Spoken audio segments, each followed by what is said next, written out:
Et ce seront d'ici la fin du mois 900 questionnaires qui auront été soumis aux habitants de la communauté d'agglomération du Centre Littoral. Et pour aller plus loin, le docteur Caroline Janvier est notre invitée. Bonjour docteur. Bonjour, merci de m'accueillir. Alors vous êtes la chef du pôle psychiatrique au centre hospitalier de Cayenne. Vous pilotez donc cette enquête diligentée par l'ARS et la CACL. Alors 2 ans de préparatifs pour tout préparer. Et vous avez ciblé un échantillonnage de la population précis et des sites précis, des lieux stratégiques. Et on pourrait croire que ce thème est tabou. La folie et la santé mentale. 1 personne sur 15 a accepté de vous répondre et vous êtes 1 personne sur 15, ça paraît peu, vous êtes plutôt satisfait.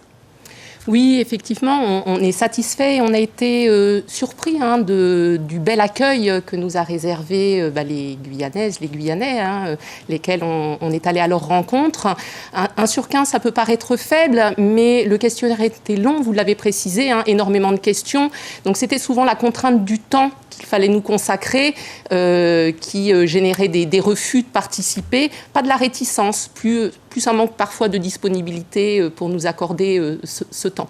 Alors à quoi va servir concrètement cette étude, et pour l'OMS et pour vous au quotidien ?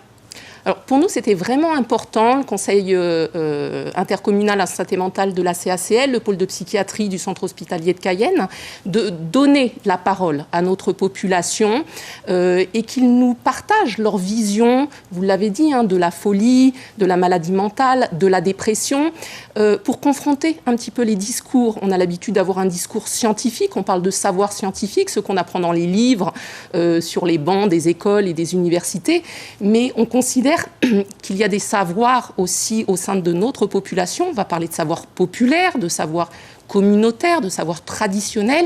Et il était important pour nous d'aller confronter justement ces discours et que ces savoirs se complètent pour qu'après on puisse décliner dans nos actions de soins, nos discours de prévention également, ces savoirs et être au plus près du coup du vécu, des ressentis de notre population. Adapter vos pratiques finalement à ce que les gens ressentent. Et voilà. Vous auront dit. Alors, les résultats de l'enquête seront délivrés en octobre prochain, uniquement sur le territoire de la CACL. Est-ce qu'on peut imaginer qu'il y aura d'autres études sur le reste de la Guyane ? Alors, on pourra l'envisager, certainement dans un second temps. C'était déjà important pour nous de nous faire un petit peu la main de cette expérience sur le territoire de la CACL. Vous l'avez précisé, une méthodologie quand même assez lourde en amont, beaucoup de travail pour préparer cette enquête. De la même manière, pour la décliner sur d'autres territoires et pouvoir vraiment parler du coup de santé mentale en population générale, il faudrait aller sur les communes de l'intérieur, sur les fleuves, mais ça nécessitera certainement de retravailler le questionnaire, de le traduire et une logistique encore plus lourde de celle qu'il a fallu pour le décliner sur ce territoire de la CACL. Merci docteur Caroline Janvier d'avoir accepté notre invitation et bien sûr, lorsque les résultats seront connus, nous reviendrons sur les résultats donc de cette enquête. Merci. Ça sera avec plaisir. Merci à vous.